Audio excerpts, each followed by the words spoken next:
Dinas Pengendalian Penduduk Wan Pencatatan Sipil Banjarmasin terus gencar melaksanakan terkait buku pokok pemakaman dengan mensiasati banyaknya angka kematian yang belum terdata selawas pandemi COVID-19. Kehadiran buku pokok pemakaman ini sebagai upaya untuk mensinkronkan pendataan. Buku pokok pemakaman juga berfungsi mendata warga yang telah meninggal dunia sehingga bisa mendapatkan akta kematian. Dinas Pengendalian Penduduk Wan Pencatatan Sipil Banjarmasin terus gencar melaksanakan terkait buku pokok pemakaman dengan mensiasati banyaknya angka kematian yang belum terdata selawas pandemi COVID-19.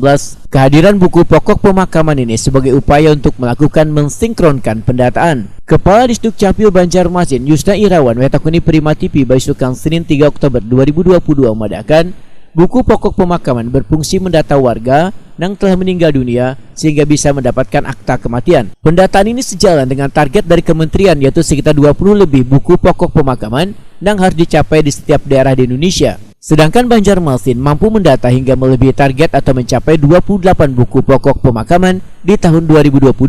Menurut Yusna Irawan, buku pokok pemakaman ini merupakan salah satu langkah untuk menertibkan atau mendorong warga agar menerbitkan akta kelahirannya. Yusna Irawan memandahkan bahwa ini sudah tersedia program kerjasama dengan Rumah Sakit Wan RT/RW untuk menertibkan akta kematian tersebut. Dikarenakan penerbitan akta kematian ini sedikit rumit, lantaran kada bisa mendata langsung ke warga, maka diperlukan bantuan dari rumah sakit maupun RT/RW. Buku pokok-pokok pemakaman itu adalah sebuah mekanisme buku pencatatan terhadap pemakaman.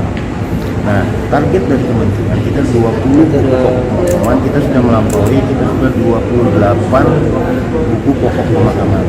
Buku pokok pemakaman ini tercatat di kecamatan dan kelurahan. Jadi kita total sudah ada 28 buku pokok pemakaman.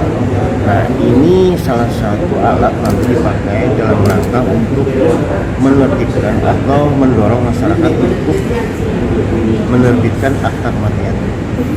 Kita punya program kerjasama dengan rumah sakit juga, kemudian dengan beberapa rukun kematian di RT kita sudah kerjasama, kemudian di beberapa masjid juga kita sudah kerjasama berkaitan dengan penerbitan akta kematian. Cuman persoalannya adalah untuk akta kematian itu ada sedikit proses karena bukan sedikit proses sih sebenarnya.